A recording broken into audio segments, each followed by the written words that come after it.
My name is Dwayne. I'm Assistant Athletic Director for Sports Performance here at Coastal Carolina University. We're currently standing in the Ward Sports Performance Center, and this is where we take care of our student athletes when they're hurt. So one of the things that's unique about our Sports Performance Center is some of the equipment that we have that is different than what you'll find in traditional athletic training facilities. What we have Ron Trapp's working on right now is what we call our functional leg press that's put out by Monitored Rehab Systems.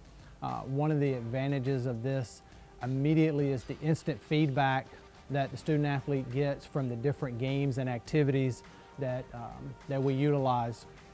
We can control obviously the amount of weight that they're using. We can control how fast they have to move back and forth, and we can make the games easier or harder as we need to as we progress through their rehabilitation process.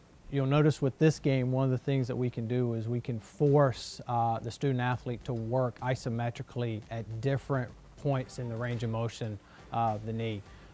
And we can set where they're doing this for as little as 15 to 20 seconds and as much as a couple minutes at a time. This piece of equipment here is a Kaiser functional trainer. A Kaiser functional trainer is, the resistance is through compressed air. So there's an air compressor that's tied to this, so we can adjust the resistance. We can go down as low as below a pound, and we can go up as much as 50 pounds. So you can get a large variety of resistance. You can also adjust the arm up high, down low, so you can change the direction of pull. But you can do functional activities that simulate what they do on the field or on the court or on the track with resistance. So what Ron's going to do here is he's going to jump out with resistance pulling him back, and it's going to be forcing him to balance the whole time and control his body motion while the resistance is acting against him. So it's a little bit more advanced than just simply doing jumping or lateral activities, because now we have resistance pulling back. And as he progresses and does well, then we can just increase the resistance to force him to work harder, very simply. So this piece of equipment is a Woodway curve treadmill. It's unique in that it has the curve shape. The curve shape is more biomechanically correct for the stride when you're walking and running. The other unique piece about this treadmill is that it is not motorized, so everything is self-propelled. So the student athlete is forced to actively work harder in extending their hip and driving forward when they're walking and running, so it simulates more realistically what it's like running outside on the track or on the court. So now we're in our hydrotherapy area, and this is our HydroWorks InstaFit therapy pool.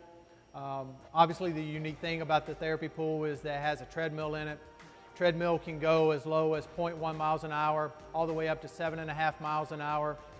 So the advantage of aquatherapy is that you can put a student athlete in here weeks and even months before you can safely have them running on a treadmill, on the court, or on the track.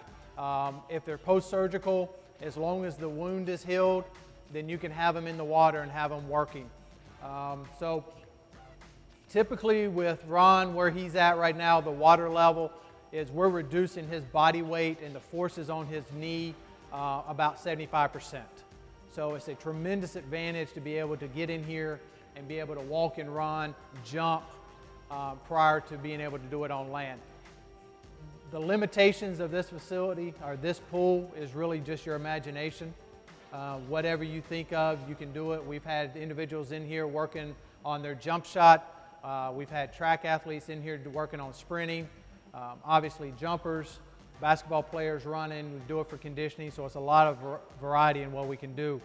I'm going to turn up the speed a little bit on the treadmill just to show that you can run in here just like you run on dry land.